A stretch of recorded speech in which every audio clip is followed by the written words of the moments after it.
بسم اللہ الرحمن الرحیم۔ ابواب العلم، حدیث نمبر 2751۔ یہاں آج کی یہ نشست علم کے بیان سے شروع ہو رہی ہے۔ حدیث نمبر 2751۔ علم کی اہمیت دین اسلام میں جو بیان کی گئی ہے، کسی اور مذہب میں اس کی نظیر ملنا مشکل ہے۔ سب سے پہلے جو وحی نازل ہوئی ہے اس میں پڑھنے کا حکم ہے، ایک مرتبہ نہیں، دو مرتبہ اقرأ کا لفظ آیا ہے۔ سب سے پہلی وحی علم کی وحی ہے، اسی لیے اسلام نام ہے علم کا۔ معلومات حاصل کر کے لوگ مسلمان ہوتے تھے، اسی لیے علم کے بارے میں احادیث شریفہ میں، قرآن مجید میں جگہ جگہ علم کی اہمیت بیان کی گئی، اور اہل علم کے درجات بھی بیان کیے گئے ہیں کہ جو جاننے والے ہیں اور جو نہیں جانتے وہ دونوں برابر نہیں ہو سکتے۔ اہل علم اور جہلاء دونوں کا مرتبہ برابر نہیں ہو سکتا۔ حدیث نمبر 2751۔ باب اذا اراد اللہ بعبد خیرا فقہہ فی الدین۔ حدثنا علی بن حجر اخبرنا اسماعیل بن جعفر اخبرنی عبداللہ بن سعید بن ابی ہند عن ابیہ عن ابن عباس ان رسول اللہ صلی اللہ علیہ وسلم قال من یرید اللہ بہ خیرا یفقہہ فی الدین وفی الباب عن عمر وابی ہریرہ ومعاویہ ھذا حدیث حسن صحیح۔ یہ ایک بیان ہے، جب اللہ تعالیٰ کسی بندے کے ساتھ خیر کا ارادہ کرتا ہے، بھلائی کا ارادہ فرماتا ہے، تو اس کو دین کی سمجھ عطا فرماتا ہے، شرعی مسائل کی سمجھ بوجھ اللہ تعالیٰ جس کسی کو عطا کرتا ہے، اس کا مطلب یہ ہے کہ اللہ تعالیٰ نے اس کے ساتھ خیر کا ارادہ فرمایا۔ حضرت ابن عباس رضی اللہ عنہما سے روایت رسول اکرم صلی اللہ علیہ وسلم نے ارشاد فرمایا، اللہ تعالیٰ جس کسی کے ساتھ بھلائی کا ارادہ کرتا ہے، خیر کا ارادہ فرماتا ہے، اسے دین کی سمجھ، مسائل کی سمجھ، شرعی احکام کی سمجھ بوجھ عطا فرماتا ہے۔ اس باب میں حضرت عمر، ابو ہریرہ اور معاویہ رضی اللہ عنہم سے بھی روایت منقول ہے۔ یہ حدیث حسن صحیح ہے۔ تو یہ سمجھ سے مراد اور اس کا مطلب کیا، مطلب کس قسم کی سمجھ اس کو عطا ہوگی؟ شرعی احکام کو سمجھنے کی۔ جیسے فقہائے کرام ہیں جنہوں نے قرآن مجید اور احادیث شریفہ کو سامنے رکھ کر قرآن فہمی حاصل کی اور اس کے ذریعے مسائل کا استنباط کیا، مسائل نکالے اور امت کے لیے رہنمائی کا فریضہ انجام دیا۔ تو وہ مسائل کس طریقے سے نکالتے تھے، ان کا نکالنے کا طریقہ کیا تھا؟ وہ بہت تفصیل ہے اس میں، فقہ کی کتابوں میں۔ امام اعظم ابو حنیفہ رحمۃ اللہ علیہ کا وہ امام جعفر صادق رضی اللہ عنہ کے ساتھ جو واقعہ ہوا ہے وہ مشہور ہے، دیکھیے آپ۔ ہاں، وہ واقعہ یہ ہے کہ امام جعفر صادق رضی اللہ عنہ کو غلط باور کرایا گیا تھا، غلط فہمی ہو گئی تھی حضرت امام اعظم ابو حنیفہ رحمۃ اللہ علیہ کے تعلق سے۔ لوگوں نے غلط بیانی سے کام لے کر آپ کو امام اعظم کا مخالف بنا دیا تھا۔ اتفاق سے ایک مرتبہ امام اعظم کا آمنا سامنا ہو گیا۔ امام اعظم سے آپ نے فرمایا کہ آپ ہی وہ شخص ہے جو ہمارے جد امجد کی مخالفت کرتے ہیں، حدیث میں ایک حکم آتا ہے اور آپ اس کے خلاف بیان کرتے ہیں۔ تو حضرت امام اعظم ابو حنیفہ رحمۃ اللہ علیہ نے عرض کیا کہ آپ سادات کرام میں سے ہونے کی وجہ سے آپ کی عزت، آپ کا احترام ہم پر فرض ہیں، آپ تشریف رکھیے، آپ کو جو غلط فہمی ہو گئی ہے میں اس غلط فہمی کو دور کرنے کی کوشش کروں گا، آپ کو جو اشکال ہے، آپ کو جو اعتراض ہے مجھ پر، آپ اس کو ذکر کیجئے، میں انشاءاللہ اس کا تشفی بخش جواب دوں گا۔ پھر امام اعظم ابو حنیفہ رحمۃ اللہ علیہ حضرت سیدنا امام جعفر صادق رضی اللہ عنہ سے درخواست کیے بیٹھنے کی، آپ تشریف فرما ہوئے۔ پھر آپ نے چند مسائل پیش کیے کہ میں ایک مسئلہ یہ پوچھتا ہوں آپ سے کہ نماز افضل ہے یا روزہ؟ اگرچہ کہ دونوں فرض ہیں، نماز بھی فرض ہے، فرض عین ہے، روزہ بھی فرض عین ہے، ہر فرد پر فرض ہے۔ ایک کی جگہ دوسرا روزہ رکھے تو اس کی طرف سے ادا نہیں ہوگا، نماز ایک کے بجائے کوئی دوسرا اس کی پڑھ رہا ہے، ادا نہیں ہوگی۔ تو اس میں نیابت درست نہیں ہے نماز اور روزے میں۔ تو دونوں بھی اپنی جگہ فرض ہیں، اہم عبادت ہے، لیکن دونوں میں سے کس کا درجہ بڑا ہے اور کون سی عبادت اہم ہے؟ تو حضرت سیدنا امام جعفر صادق رضی اللہ عنہ نے فرمایا کہ روزے کے مقابلے میں نماز اہمیت والی عبادت ہے، نماز کا درجہ بڑا ہے روزے سے۔ تو حضرت امام اعظم ابو حنیفہ رحمۃ اللہ علیہ نے فرمایا کہ اگر میں قیاس کو ترجیح دیتا اور احادیث شریفہ کو نظر انداز کر دیتا تو میں یہ کہتا تھا کہ نماز چونکہ افضل عبادت ہے، اہمیت والی عبادت ہے، لہٰذا حائضہ عورت، جس عورت کو پیریڈ آتا ہے، پیریڈ کے دنوں کی جو نمازیں قضا ہوتی ہیں ان نمازوں کو بعد میں عورت ادا کرنا چاہیے۔ اگر میں قیاس کرتا تو یہ کہتا تھا، لیکن چونکہ میں قیاس نہیں کرتا، قیاس کو ترجیح نہیں دیتا، احادیث شریفہ میں آیا ہے کہ حائضہ عورت نمازوں کی قضا نہیں کرے گی، البتہ پیریڈ کے دنوں میں اگر روزے چھوٹ گئے ہیں تو روزوں کی قضا ہے۔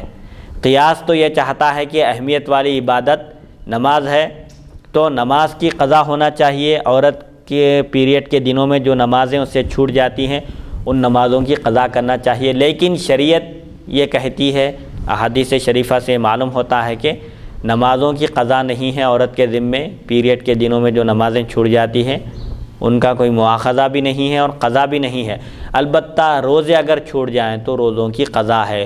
اس کی حکمت یہ ہے کہ روزوں کی قضا سال میں صرف ایک مرتبہ روزے فرض ہیں، زیادہ سے زیادہ حیض کی جو مدت ہے 10 دن ہے، کم سے کم 3 دن ہے، اب عورتوں کی عادت کے لحاظ سے وہ مختلف ہوتی ہے، 5 دن 7 دن 10 دن، تو بہرحال سال میں ایک مرتبہ جب اگر کسی عورت کے روزے چھوٹ جائیں تو وہ 10 روزے ہوتے ہیں جو حیض کی حالت میں، پیریڈ کی حالت میں چھوٹ جاتے ہیں، تو 10 روزوں کی قضا مشکل نہیں ہے، ہر مہینہ ایک ایک روزہ رکھ کر بھی عورت 10 روزوں کی قضا کر سکتی ہے، جبکہ نمازوں کی قضا مشکل ہے، کیونکہ ہر مہینے میں 10 دن اگر نمازیں چھوٹ جائے تو وہ کب ادا کرے گی؟ تو شریعت رفع حرج کے لیے، اس سے تکلیف کو، مشقت کو، زحمت کو دور کرنے کے لیے نمازوں کی قضا کا حکم نہیں دی بلکہ صرف روزوں کی قضا کا حکم دی۔ لیکن قیاس کا تقاضا یہ ہے، قیاس تو یہ چاہتا ہے کہ روزوں کے بجائے نماز کی قضا کا حکم عورت کو دیا جانا چاہیے، کیونکہ نماز افضل عبادت ہے، لیکن چونکہ قیاس پر احادیث شریفہ مقدم ہے، قیاس اگر قرآن اور حدیث کے خلاف جا رہا ہے، اسے ٹکرا رہا ہے تو اس قیاس کو چھوڑ دینا ہے، اس پر عمل کرنا نہیں ہے۔ تو حضرت امام جعفر صادق رضی اللہ عنہ نے فرمایا کہ ہاں یہ بالکل صحیح ہے، درست ہے۔ پھر اور ایک مسئلہ آپ نے پوچھا کہ مرد طاقتور ہے یا عورت، تو آپ نے فرمایا کہ مرد طاقتور ہے اور عورت کمزور ہے۔ تو آپ نے پھر پوچھا کہ میراث کا جو مسئلہ ہے، میراث میں، وراثت میں، ورثے میں جو حصہ ملتا ہے مرد کو دگنا ملتا ہے، ڈبل ملتا ہے، اور عورت کو سنگل۔ مرد کو جتنا حصہ دیا جاتا ہے اس کا آدھا عورت کو دیا جاتا ہے۔ اگر میں قیاس کرتا، قیاس کا تو تقاضا یہ ہے کہ جو طاقتور ہے اس کو کم دیا جائے اور جو کمزور ہے اس کو زیادہ حصہ دیا جائے۔ اگر میں قیاس کرتا، قیاس کو ترجیح دیتا تو میں یہ کہتا تھا کہ عورت کمزور ہے مرد کے مقابلے میں، مرد طاقتور ہے، لہذا عورت کو ڈبل حصہ دیا جائے اور مرد کو سنگل حصہ دیا جائے، لیکن میں نے ایسا نہیں کہا۔ پھر آپ نے پوچھا کہ منی زیادہ غلیظ ہے، گندی چیز ہے، نجیس ہے، ناپاک ہے یا پیشاب؟ تو آپ نے فرمایا کہ پیشاب زیادہ ناپاک ہے۔ تو آپ امام اعظم ابو حنیفہ رحمۃ اللہ علیہ نے عرض کیا کہ اگر میں قیاس کرتا اور قیاس کو ترجیح دیتا قرآن اور حدیث کے مقابلے میں، تو میں یہ کہتا تھا کہ جب بھی ضرورت سے فارغ ہو کوئی پیشاب کرے تو اس کو غسل کرنا چاہیے، حالانکہ میں نے ایسا نہیں کہا کہ پیشاب اگر کوئی کرے ضرورت سے فارغ ہو تو صرف وضو ٹوٹتا ہے، اس پر غسل واجب نہیں ہوتا۔ اگر میں قیاس کرتا، قیاس کو ترجیح دیتا، تو چونکہ پیشاب منی سے زیادہ ناپاک ہے تو میں یہ کہتا تھا کہ جب بھی پیشاب کرو، جب بھی ضرورت سے فارغ ہو تو غسل کرو، حالانکہ میں نے ایسا نہیں کہا۔ تو بہرحال یہ جب امام اعظم ابو حنیفہ رحمۃ اللہ علیہ کی گفتگو ہوئی اور انہوں نے وضاحت پیش کی، غلط فہمی دور کی، تو امام جعفر صادق رضی اللہ عنہ خوش ہو گئے اور اپنی جگہ سے اٹھ کر آپ کے پیشانی کو بوسہ دیا اور کہا کہ میری غلط فہمی دور ہو گئی ہے، مجھے غلط باور کرایا گیا تھا آپ کے تعلق سے۔ تو بہرحال یہ جو فقہ فی الدین ہے، دین کی سمجھ بوجھ ہے، امام اعظم ابو حنیفہ رحمۃ اللہ علیہ کی دینی سمجھ بوجھ، فقہ کے بارے میں دین کی سمجھ بوجھ تو ایک بہت عمدہ اور اعلیٰ چیز ہے۔ اللہ تعالیٰ نے آپ کو دنیاوی کاموں کے، دنیاوی مسائل کو بھی حل کرنے کی صلاحیت عطا فرمائی تھی۔ چنانچہ ایک شخص جو اپنا خزانہ زمین میں گاڑ کر اپنے گھر میں کسی جگہ گاڑ دیا تھا، دفن کر دیا تھا، چھپا دیا تھا، اس زمانے میں ایک طریقہ تھا حفاظت کا، اس طرح اس دور میں جیسے بینکوں کی لاکرز کی سہولت ہے ویسی نہیں تھی۔ تو ایک مرتبہ اپنا خزانہ کہیں چھپا دیا، زمین میں گاڑ دیا تھا، لیکن اس کو یاد نہیں آ رہا تھا۔ امام اعظم کے پاس آ کر پوچھا۔ اب اس زمانے میں کسی عالم کے پاس جا کر آپ پوچھیں تو کوئی بتا سکتا ہے ایسا جواب؟ تو جس چیز کے بارے میں جس سے پوچھنا ہے اسی سے پوچھنا چاہیے، لیکن امام اعظم کے پاس آ کر عرض کرتا ہے کہ میں اپنا خزانہ اپنے گھر کے کسی حصے میں گاڑ دیا، دفن کر دیا تھا، لیکن اب مجھے یاد نہیں ہے کہ وہ کہاں ہے، میں کیا کروں؟ تو امام اعظم فرمایا کہ تم نماز پڑھو۔ وہ شخص گیا اور نماز شروع کیا۔ نماز شروع کرتے ہی اس کو یاد آ گیا کہ وہ خزانہ کہاں دفن کیا تھا۔ نماز توڑا اور فوراً خزانہ نکال کر امام اعظم کی خدمت میں حاضر ہو کر عرض کیا کہ مجھے نماز شروع کرتے ہی یاد آ گیا کہ خزانہ کہاں تھا۔ تو اب یہ مسئلہ کیسا بتا امام اعظم؟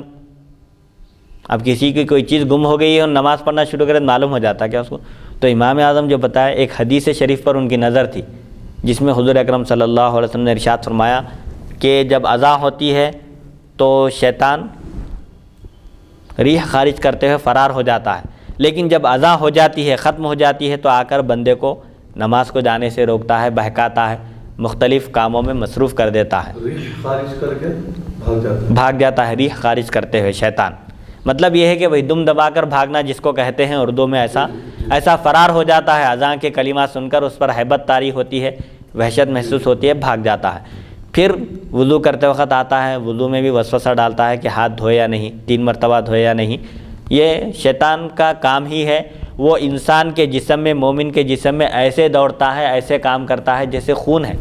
خون ہمیشہ دوڑتے رہتا ہے، دوران خون کا جاری رہتا ہے، اور جسم کے ہر حصے میں خون موجود ہے۔ ایسے ہی شیطان بھی اپنے کارستانیاں، اپنے کارنامے انجام دیتے رہتا ہے انسان کے دل میں موجود رہ کر۔ تو نماز بھی جب شروع کرتا ہے بندہ تو آ جاتا ہے شیطان اور وسوسے ڈالتا ہے، جو چیزیں بندے کو یاد نہیں رہتی وہ سب نماز میں یاد دلاتا ہے شیطان آ کر۔ تو امام اعظم اس حدیث سے اس کا مسئلہ مستنبط کر کے بتایا کہ نماز شروع کرے گا تو ظاہر بات ہے شیطان اس کو نماز پڑھنے نہیں دے گا، سب چیزیں یاد دلا دے گا۔ تو امام اعظم نے فرمایا کہ اے شخص، کم سے کم تم نماز تو مکمل کر لیے ہوتے، یاد آ گیا تھا نماز میں، شکرانے کے طور پر اس نماز کو تو مکمل کر لیے ہوتے۔ تو اب جو لوگ اہل حدیث غیر مقلدین جو امام اعظم پر اعتراض کرتے ہیں اور زبانیں لعن طعن دراز کرتے ہیں کہ امام اعظم ابو حنیفہ رحمۃ اللہ علیہ احادیث شریفہ کو اختیار کرنے کے بجائے قیاس کو اختیار کرتے ہیں، ان کو اپنے ان کلمات سے باز آ جانا چاہیے، اور امام اعظم ابو حنیفہ رحمۃ اللہ علیہ پر تہمت لگانے سے، لعن طعن کرنے سے ان کو اپنی زبانوں کو روکنا چاہیے۔ یہ دیکھیے ایک دنیا کا مسئلہ پوچھا ہے شخص، لیکن اس میں بھی امام اعظم ابو حنیفہ رحمۃ اللہ علیہ کی نظر کیسی گہری تھی کہ اس میں بھی آپ نے احادیث شریفہ سے اس کی رہنمائی فرمائی۔ تو بہرحال فقہ فی الدین، دین کی سمجھ بوجھ جس کو اللہ تعالیٰ عطا کرتا ہے، اس کا مطلب یہ ہے کہ اللہ تعالیٰ نے اس کے ساتھ خیر کا ارادہ فرمایا۔ حدیث نمبر 2752، باب فضل طلب العلم، طلب علم کی فضیلت کا بیان۔ حدثنا محمود بن غیلان حدثنا ابو اسامہ عن الاعمش عن ابی صالح عن ابی ہریرہ قال قال رسول اللہ صلی اللہ علیہ وسلم من سلک طریقا یلتمس فیہ علما سہل اللہ لہ طریقا الی الجنہ، ھذا حدیث حسن۔ حضرت ابو ہریرہ رضی اللہ عنہ سے روایت رسول اکرم صلی اللہ علیہ وسلم نے ارشاد فرمایا، جو شخص علم کی تلاش میں سفر اختیار کرے اللہ تعالیٰ اس کے لیے جنت کا راستہ آسان کر دیتا ہے۔ جو کوئی راستہ اختیار کرتا ہے جس میں وہ علم حاصل کرنے کی کوشش کرتا ہے، یعنی سفر کرتا ہے علم حاصل کرنے کے لیے، علم سے مراد علم دین ہے، شریعت کے احکام کا علم ہے، وہ علم حاصل کرنے کے لیے جب بندہ ایک راستہ چلتا ہے، سفر کرتا ہے، تو اللہ تعالیٰ اس کے لیے جنت کی طرف ایک راستہ آسان کر دیتا ہے۔ حدیث نمبر 2753، حدثنا نصر بن علی حدثنا خالد بن یزید العتکی عن ابی جعفر الرازی عن الربیع بن انس عن انس بن مالک قال قال رسول اللہ صلی اللہ علیہ وسلم من خرج فی طلب العلم فهو فی سبیل اللہ حتی یرجع، ھذا حدیث حسن غریب ورواہ بعضهم فلم یرفعہ۔ حضرت انس بن مالک رضی اللہ عنہ سے روایت رسول اکرم صلی اللہ علیہ وسلم نے ارشاد فرمایا، جو شخص علم کی تلاش میں نکلے، علم حاصل کرنے کے لیے نکلے، وہ واپسی تک اللہ تعالیٰ کے راستے میں ہوتا ہے، یعنی مجاہد کا مرتبہ اس کو ملے گا۔ جو شخص علم حاصل کرنے کے لیے نکلتا ہے، گھر واپس آنے تک گویا وہ اللہ کی راہ میں جہاد کرنے والے کی طرح ہے، اس کو اللہ کی راہ میں جہاد کرنے والے کے برابر ثواب ملے گا، کیونکہ علم کے ذریعے علمی جہاد ہوتا ہے، لسانی جہاد ہوتا ہے۔ ایک جہاد بالسنان ہے، تلوار کے ذریعے جہاد ہے، ایک جہاد باللسان ہے، زبان سے جہاد ہے، یعنی اسلامی احکام کو بیان کرنا، اور اسلام دشمن طاقتیں جو اسلام پر اعتراضات کر رہی ہیں ان اعتراضات کا زبان سے جواب دینا، قلم سے جواب دینا، یہ بھی جہاد ہی ہے۔ جیسا کہ حضرت حسان بن ثابت رضی اللہ عنہ لسانی جہاد فرمایا کرتے تھے، قریش کی ہجو اور مذمت کرتے تھے، حضور اکرم صلی اللہ علیہ وسلم پر وہ کوئی اعتراض کرتے تو آپ اس اعتراض کا اشعار کی شکل میں جواب دیتے تھے۔ حدیث نمبر 2754، حدثنا محمد بن حمید الرازی حدثنا محمد بن المعلی حدثنا زیاد بن خیثمۃ عن ابی داؤد عن عبد اللہ بن سخبرۃ عن النبی صلی اللہ علیہ وسلم قال من طلب العلم كان كفارۃ لما مضى هذا حدیث ضعیف الاسناد وابو داؤد اسمه نفیع العامہ یضاعف في الحدیث ولا يعرف لعبد اللہ بن سخبرۃ کبیر شیء ولا لابیہ۔ حضرت سخبرہ رضی اللہ عنہ سے روایت ہے، نبی اکرم صلی اللہ علیہ وسلم نے ارشاد فرمایا، جو کوئی علم کو تلاش کرے، علم طلب کرے، حاصل کرے تو یہ اس کے گزرے ہوئے گناہوں کا کفارہ ہے۔ علم حاصل کرنے سے گزشتہ زندگی میں جو گناہ انسان سے صادر ہوئے تھے ان گناہوں کا کفارہ ہو جاتا ہے، وہ گناہ مٹ جاتے ہیں۔ گناہ صغیرہ مراد ہے، البتہ گناہ کبیرہ کے لیے توبہ کرنا شرط ہے۔ حدیث نمبر 2755، باب ما جاء فی کتمان العلم، حدثنا احمد بن بدیل بن قریش الیامی الکوفی حدثنا عبداللہ بن نمیر عن عمارۃ بن زازان عن علی عن علی بن الحکم عن عطاء عن ابی ہریرہ قال قال رسول اللہ صلی اللہ علیہ وسلم من سئل عن علم علمہ ثم کتمہ الجم یوم القیامۃ بلجام من النار وفی الباب عن جابر وعبد اللہ بن عمرو حدیث ابی ہریرہ حدیث حسن۔ یہ بیان ہے جو اس حکم کا جو علم کے چھپانے کے بارے میں آیا ہے کہ علم چھپانے کی وعید کیا ہے۔ جس چیز کا انسان کو علم ہے، جس چیز کے بارے میں جانتا ہے، اس کے بارے میں پوچھا جائے اور وہ نہ بتائے تو اس کو دوزخ کی آگ کی ایک لگام لگائی جائے گی اس کے منہ کو۔ حضرت ابو ہریرہ رضی اللہ عنہ سے روایت ہے، نبی اکرم صلی اللہ علیہ وسلم نے فرمایا، جس شخص سے کوئی علم کی بات پوچھی گئی اور اس نے جاننے کے باوجود اسے چھپا لیا تو قیامت کے دن اسے آگ کی لگام دی جائے گی۔ اس باب میں حضرت جابر اور عبداللہ بن عمر رضی اللہ عنہما سے بھی روایت منقول ہے۔ ابو ہریرہ رضی اللہ عنہ کی حدیث حسن ہے۔ علم حاصل کرنے کے بعد جو چیزیں معلومات میں انسان کے آتی ہیں، صحیح معلومات ہیں، تو اس کو جب اس سے پوچھا جائے تو چھپانا نہیں چاہیے۔ جو مسئلہ معلوم ہے، جو باتیں معلوم ہیں، جو واقعات معلوم ہیں، لوگ اگر سنانے کی درخواست کریں، پوچھیں تو علم میں بخالت نہیں کرنا چاہیے، فراخ دلی سے اس علم کو پہنچا دینا چاہیے۔ اور یہاں جو بھی علم سے جو مراد حضور صلی اللہ علیہ وسلم جو بیان فرما رہے ہیں اور جو احادیث آپ فرما رہے ہیں، جو آپ کی ارشاد مبارک ہے، وہاں پر علم دین مراد ہے۔ علم سے مراد علم دین مراد ہے، لیکن لوگ جو ہے علم سے مراد دنیاوی علم بھی لیتے ہیں۔ جیسا کہ ابھی ایک حدیث پچھلے گزری ہے کہ جو شخص علم حاصل کرتا ہے تو اس کے سابقہ گناہ معاف کر دیے جاتے ہیں، یعنی اس کے گناہوں کا کفارہ ہو جاتا ہے۔ اب وہ گناہ کبیرہ تو توبہ کرنے سے معاف ہوتا ہے، لیکن گناہ صغیرہ تو معاف ہو رہے نا۔ ہاں، تو کیا دنیاوی علم حاصل کرنے سے بھی گناہوں کی معافی ہو جاتی ہے؟ پھر اور ایک جو بشارت آئی ہے حدیث مبارک میں، جو بشارت نہیں یعنی جو وعید حضور نے بیان فرمائی ہے وہ یہ ہے کہ جو علم چھپاتا ہے اور لوگوں تک اس کو عام نہیں کرتا، پوچھنے کے بعد بھی نہیں بتاتا ہے، تو اس کی زبان کو جو ہے نا مطلب آگ کا لگام پہنایا جائے گا۔ جی، تو اس سے مراد کیا دنیاوی علم ہے؟ نہیں۔ علماء کرام نے تشریح فرمائی کہ علم سے مراد طلب العلم فریضۃ علی کل مسلم، جو آیا ہے کہ علم کا حاصل کرنا ہر مسلمان مرد پر فرض ہے، اس سے مراد دین کا علم ہے، شریعت کا علم ہے، حلال اور حرام کا علم ہے، اور اتنا علم مراد ہے جس سے بندہ فرائض کو آسانی سے ادا کر سکے۔ جیسے نماز ہے، نماز میں فرض کیا ہے، واجب کیا ہے، سنت کیا ہے، مستحب کیا ہے۔ ایسے ہی روزہ ہے، روزے میں کیا کرنا ہے اور کیا نہیں کرنا ہے۔ بنیادی معلومات حاصل کرنا دین کے بارے میں یہ فرض عین ہے، ہر فرد پر فرض ہے۔ البتہ تمام علوم میں مہارت اور کمال پیدا کرنا یہ فرض کفایہ ہے۔ اگر کوئی ایک شخص بھی مفتی عالم بن جائے، تمام علوم میں مہارت حاصل کر لے تو دوسرے لوگوں کی طرف سے وہ فرض ساقط ہو جائے گا۔ لیکن دین کے بنیادی معلومات، دین کی بنیادی معلومات عبادات کے تعلق سے، چاہے نماز ہو، روزہ ہو، زکوٰۃ ہو، حج ہو یا کوئی اور عبادت ہو، اس کے بارے میں بنیادی معلومات سے لیس ہونا، واقف ہونا، یہ ہر ایک مسلمان پر فرض ہے۔ حلال کیا ہے، حرام کیا ہے، کھانے پینے میں اور اٹھنے بیٹھنے میں، لباس میں، ہر چیز میں، دنیاوی ضرورتوں میں، جہاں جہاں انسان کو، جیسے نکاح کا معاملہ ہے، کون سے رشتے حرام ہیں، کون سے رشتے حلال ہیں، اور کیا کہنا چاہیے اور کیا نہیں کہنا چاہیے، کیا کام کرنا ہے اور کیا کام نہیں کرنا ہے، یہ سب معلومات ہونا ضروری ہے، یہ فرض عین ہے۔ یہ جیسا طلاق کا بھی جو مسئلہ، طلاق کے مسائل ہے اور خلا کے مسائل ہے اور عورتوں کے بھی مسائل ہیں، ان لوگوں کے لیے وہ ضروری ہے۔ ہر ایک کو اپنے اپنے بارے میں معلومات حاصل کرنا ضروری ہے تاکہ عبادتوں میں اس کے خلل نہ ہو، نقص واقع نہ ہو۔ ایک شخص کو یہ معلوم ہی نہیں ہے کہ قاعدہ اولیٰ واجب ہے، چھوٹ گیا، قاعدہ اولیٰ چھوٹ گیا تو کیا کرنا ہے؟ سجدہ سہو کرنا ہے۔ اب اس کو یہی نہیں معلوم ہے کہ قاعدہ اولیٰ واجب ہے تو سجدہ سہو کیا کرے گا؟ سجدہ سہو بھی نہیں معلوم ہے۔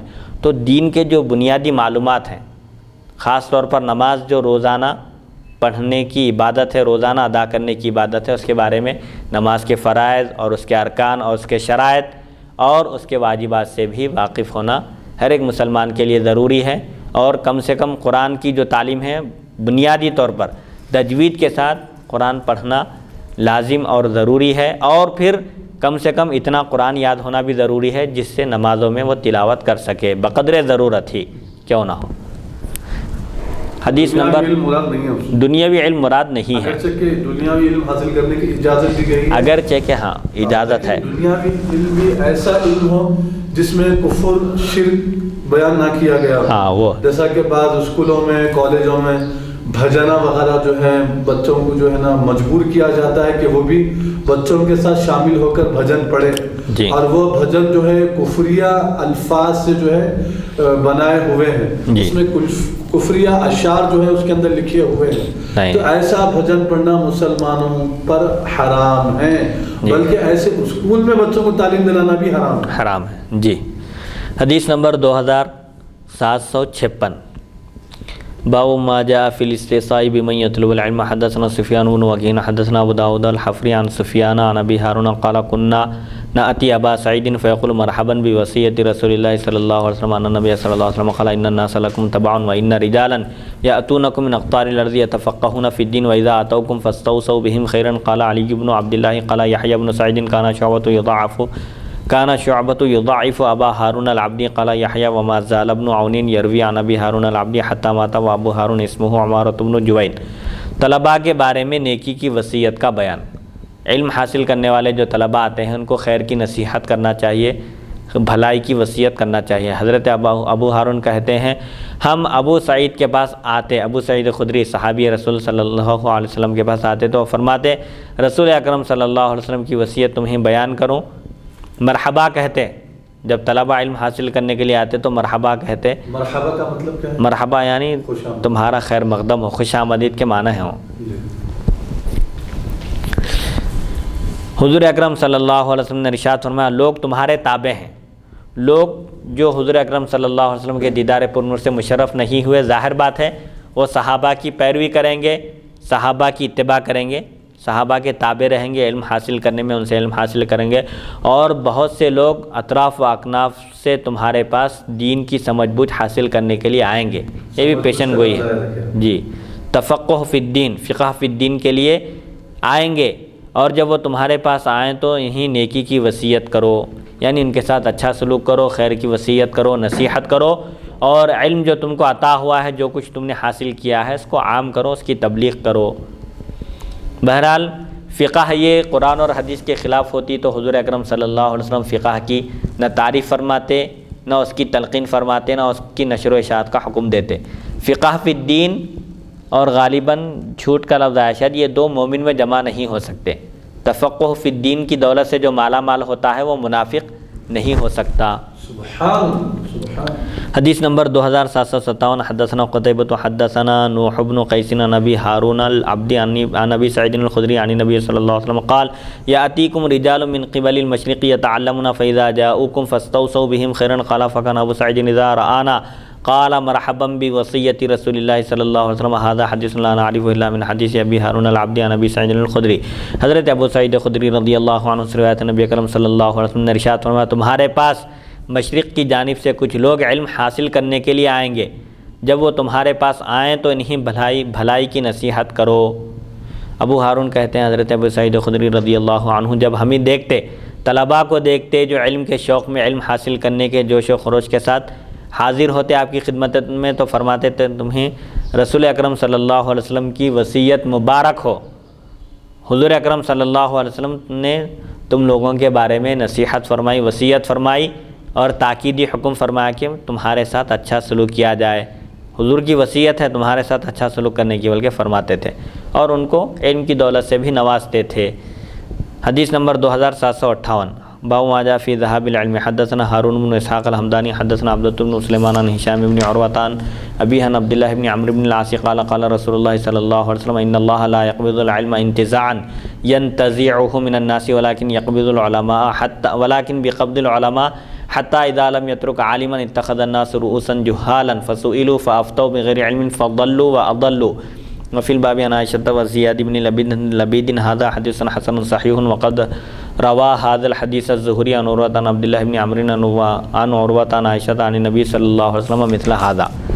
یہ بیان اس حکم کا جو علم کے اٹھا لیے جانے کے بارے میں آیا ہے۔ حضرت عبداللہ بن عمر بن عاص رضی اللہ عنہما سے روایت ہے، رسول اکرم صلی اللہ علیہ وسلم نے ارشاد فرمایا اللہ تعالیٰ علم کو اس طرح نہیں اٹھائے گا کہ اسے لوگوں کے دلوں سے کھینچ لے، بلکہ علماء کے اٹھ جانے سے علم اٹھ جائے گا۔ علم اٹھا لیا جائے گا کا مطلب یہ نہیں ہے کہ بیک وقت علم اٹھا لیا جائے گا، علم باقی ہی نہیں رہے گا، بلکہ جو بڑے بڑے ماہرین علماء ہیں، متقی پرہیزگار علماء ربانیین راسخین فی العلم، علم میں اعلیٰ درجے کے جو علماء ہیں، ان کے انتقال کی وجہ سے خلا پیدا ہوگا، ایک سان ہو جائے گی، سمجھے، خلا پیدا ہو جائے گا جس کو پر نہیں کیا جا سکتا۔ ایسا نقصان ہوگا مسلمانوں کا زبردست کی جس کی تلافی نہیں کی جا سکتی، تو اس کو پھر دوبارہ واپس بھرا نہیں جائیں گے، پھر ویسے علماء پیدا نہیں ہو سکیں گے۔ جبکہ مال و دولت کا حال کیا ہے؟ ایک زمانے میں کوئی لکھپتی تھا تو اس کا ریکارڈ توڑنے والا موجود ہوگا، لیکن علم میں کوئی کسی کا ریکارڈ توڑنے والے علماء ویسے پیدا نہیں ہوں گے۔ پہلے کے جو علماء رہیں گے ان کی بات بعد والے علماء میں نہیں آئے گی، علم کم ہوتا چلا جائے گا۔ قیامت کی نشانی ہے یہ بھی ایک، یہاں تک کہ جب وہ کسی عالم کو نہیں چھوڑے گا، یعنی ایک وقت ایسا آئے گا کہ علماء اٹھ جائیں گے، بڑے بڑے ماہرین اعلیٰ درجے کے علماء موجود نہیں رہیں گے، تو اس وقت لوگ جہلاء کو اپنا سردار بنا لیں گے، پس ان سے پوچھا جائے گا، مسائل دریافت کیے جائیں گے تو وہ بغیر علم کے فتویٰ دیں گے، خود بھی گمراہ ہوں گے اور دوسروں کو بھی گمراہ کر دیں گے۔ تو بہرحال یہ قیامت کی نشانی ہے، علماء ربانیین نہیں رہیں گے، بس گنے چنے علماء رہیں گے، آہستہ آہستہ وہ بھی ختم ہو جائیں گے، ان کے انتقال کی وجہ سے علم اٹھا لیا جائے گا، علم آہستہ آہستہ ختم ہوگا۔ نوبت یہ آئے گی کہ لوگوں کو مسائل دریافت کرنے کے لیے، شرعی احکام میں رہنمائی کے لیے لوگ جہلاء کو اپنا سردار بنا لیں گے، ان کو مفتی بنائیں گے اور ان سے فتوے پوچھیں گے۔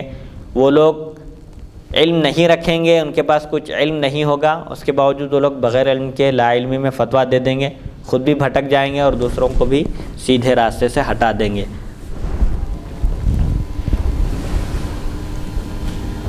حدیث نمبر 2759، حدثنا عبداللہ بن عبد الرحمن اخبرنا عبداللہ بن صالح حدثني معاویہ بن صالح عن عبد الرحمن بن جبیر بن نفیر عن ابیہ جبیر بن نفیر عن ابی الدرداء قال كنا مع النبي صلی اللہ علیہ وسلم فشخص ببصره الى السماء ثم قال هذا اوان يختلس العلم من الناس حتى لا يقدروا منه على شيء فقال زياد بن لبيد الانصاري كيف يختلس منا وقد قرأنا القرآن فوالله لنقرأنه وَلَنُقْرِئَنَّهُ نِسَاءَنَا وَأَبْنَاءَنَا قَالَ ثَقِلَتْكَ أُمُّكَ يَا زِيَادٍ كُنْتَ لَأَعُدُّكَ مِنْ فُقَهَاءِ أَهْلِ الْمَدِينَةِ هَذِهِ التَّوْرَاةُ وَالْإِنْجِيلُ عِنْدَ الْيَهُودِ وَالنَّصَارَى فَمَاذَا تُغْنِي عَنْهُمْ قَالَ جُبَيْرٌ فَلَقِيتُ عُبَادَةَ بْنَ الصَّامِتِ فَقُلْتُ أَلَا تسمع ما يقول أخوك أبو الدرداء فأخبرته بالذي قال أبو الدرداء قال صدق أبو الدرداء إن شئت لأحدثنك بأول علم يرفع من الناس الخشوع يوشك أن تدخل مسجد الجمعة مسجد الجامع فلا ترى فيه رجلا خاشعا هذا حديث حسن غريب ومعاوية بن صالح ثقة عند أهل الحديث ولا نعلم أحدا تكلم فيه غير يحيى بن سعيد القطان وقد روي عن معاوية بن صالح نحو هذا وروى بعضهم هذا الحديث عن عبد الرحمن بن جبير بن نفير عن أبيه عن عوف بن مالك عن النبي صلى الله عليه وسلم۔ حضرت ابو الدرداء رضی اللہ عنہ فرماتے ہیں ہم نبی اکرم صلی اللہ علیہ وسلم کے ساتھ تھے کہ آپ نے آسمان کی طرف نگاہ اٹھا کر دیکھا، پھر فرمایا یہ وہ وقت ہے کہ جس کے بعد لوگوں سے علم چھین لیا جائے گا۔ ایک ایسا وقت آ رہا ہے کہ لوگوں سے علم چھین لیا جائے گا، یہاں تک کہ وہ اس میں سے کسی چیز پر بھی قادر نہ ہوں گے۔ آہستہ آہستہ علم ختم ہو جائے گا، چھین لیا جائے گا، اٹھا لیا جائے گا، بڑے بڑے علماء فوت ہو جائیں گے، انتقال کر جائیں گے، پھر ان کے کوئی جانشین علمی وراثت کے کوئی ان کے وارث نہیں ہوں گے۔ زیاد بن لبید انصاری نے عرض کیا ایک صحابی نے کہ ہم سے کس طرح چھینا جائے گا علم، حالانکہ ہم نے قرآن پڑھا ہے، اور اللہ کی قسم ہم خود بھی پڑھیں گے اور اپنی عورتوں اور بیٹوں کو بھی پڑھائیں گے۔ قرآن مجید موجود ہے، تلاوت ہو رہی ہے، ہم پڑھ رہے ہیں، بچوں کو بھی سکھا رہے ہیں، پڑھا رہے ہیں، اپنی عورتوں کو بھی تلاوت کی تعلیم اور ترغیب دے رہے ہیں۔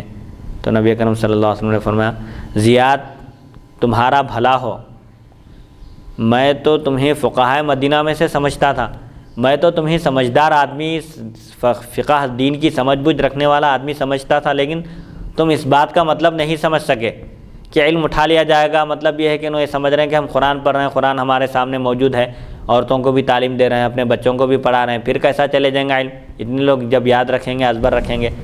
تو حضور فرمائے کہ اس کا مطلب یہ نہیں ہے، یہ تورات اور انجیل یہود و نصارہ کے پاس موجود ہے، ابھی بھی موجود ہے، تورات ہے، انجیل ہے، لیکن کیا فائدہ ہو رہا ہے ان کو ان دو کتابوں سے؟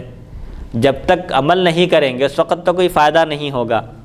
تو تورات اور انجیل بھی موجود ہے، تو کیا ان کے پاس علم موجود ہے کہا جائے گا؟ ان کو کچھ فائدہ نہیں ہو رہا ہے، کیونکہ وہ اس کے احکام پر عمل نہیں کر رہے ہیں، تحریف کر دیے ہیں، من گھڑت باتیں اپنی طرف سے شامل کر دیے ہیں اور اس میں گڈ مڈ کر دیے ہیں اور احکام کو بدل کر پیش کر دیے ہیں۔ تو حضور فرماتے ہیں یہ تورات اور انجیل یہود و نصارہ کے پاس موجود ہے، پھر انہیں کیا فائدہ پہنچا؟ کیا تورات ان کے سامنے نہیں ہے یہودیوں کے سامنے؟ کیا عیسائیوں کے سامنے انجیل نہیں ہے؟ اس کے باوجود کیا فائدہ پہنچ رہا ہے ان کو؟ کچھ بھی نہیں پہنچ رہا ہے۔ تو ایسے ہی علم حاصل کرنے کے بعد اگر کوئی عمل نہیں کیا تو وہ علم اس کو فائدہ نہیں دے گا، بلکہ اس کے لیے وبال جان ہو جائے گا۔ عمل نہیں کرنے کی وجہ سے قیامت کے دن اس کے ساتھ سخت ترین معاملہ کیا جائے گا، جیسا کہ اس سے پہلے احادیث شریفہ میں گزر چکا ہے کہ علم حاصل کرنے کے بعد اگر عمل نہیں کیا تو اللہ تعالیٰ پوچھے گا کہ میں نے تجھ کو علم کی دولت سے نوازا تھا، تو نے اس پر کہاں تک عمل کیا؟ تو علماء کو بھی، جو بے عمل علماء ہیں ان کو سخت ترین سزا دی جائے گی جہنم میں۔ حضرت جبیر فرماتے ہیں میں نے عبادہ بن صامت سے ملاقات کی تو کہا کہ آپ نے سنا آپ کے بھائی ابو الدرداء کیا کہتے ہیں؟ میں نے انہیں حضرت ابو الدرداء رضی اللہ عنہ کا قول بتایا تو انہوں نے فرمایا ابو الدرداء نے بالکل سچ کہا ہے، اگر تم چاہو تو میں تمہیں بتا دوں کہ پہلا علم، سب سے پہلا علم جو لوگوں سے اٹھا لیا جائے گا وہ ہے خشوع اور خضوع۔ خشوع اور خضوع کی کیفیت ختم ہو جائے گی۔ تم جامع مسجد میں داخل ہوگے، اتنی بڑی مسجد ہوگی، ہزاروں کا مجمع ہوگا، لیکن کوئی بھی شخص خشوع اور خضوع والا نظر نہیں آئے گا۔ روح ختم ہو جائے گی، نماز ادا کریں گے لیکن نماز کی اصل جو روح ہے وہ ختم ہو جائے گی۔ سب سے پہلے خشوع ختم ہو جائے گا۔ یہ حدیث حسن غریب ہے۔ معاویہ بن صالح محدثین کے نزدیک ثقہ ہیں، یحییٰ بن سعید قطان کے علاوہ کوئی دوسرا آدمی ہمیں معلوم نہیں جس نے انہیں ضعیف کہا ہو۔ معاویہ بن صالح سے اس کے ہمانہ حدیث مروی ہے۔ بعض علماء نے بواس سے عبد الرحمن بن جبیر بن نفیر اور جبیر بن نفیر حضرت عوف بن مالک سے یہ حدیث مرفوع روایت کی ہے۔ الحمدللہ اللہ کی توفیق اور اس کی مدد سے جو ہے وہ آخری ایک سوال یہ ہے، یعنی جو فرمائے کہ میں تمہیں مدینہ کے فقہا میں سے سمجھتا تھا، جی، یعنی حضور اکرم صلی اللہ علیہ وسلم اس شخص کو زیادہ پسند کرتے ہیں جو علم دین حاصل کر رہا لیکن اس میں مہارت رکھ کے جو فقیہ ہو۔ اس میں توجہ دلائی گئی تھی۔ اس میں توجہ دلائی گئی ہوئی فقہ کی طرف اصل میں توجہ دلانا مقصود ہے کہ دین کی سمجھ بوجھ اور دین کے احکام کو سمجھنا، حضور اکرم صلی اللہ علیہ وسلم کے منشأ اور مقصد کو سمجھنا ہی اصل مقصود ہے احادیث شریفہ کا، کہ کس موقع پر بیان فرما رہے ہیں اور اس کی حکمت اور مصلحت کیا ہے، یہی اصل میں سمجھ بوجھ ہے۔ اللہ تعالیٰ کی توفیق اور اس کی مدد سے الحمدللہ آج ہم حدیث نمبر 2731 سے شروع کیے تھے، الحمدللہ حدیث نمبر 2759 تک پہنچے ہیں۔ اللہ تعالیٰ سے دعا ہے کہ ہم کو سننے اور سنانے سے زیادہ احادیث شریفہ پر عمل کرنے کی توفیق عطا فرمائے۔ وصلی اللہ تعالیٰ علی خیر خلقہ سیدنا محمد و آلہ و صحبہ اجمعین، الحمدللہ رب العالمین۔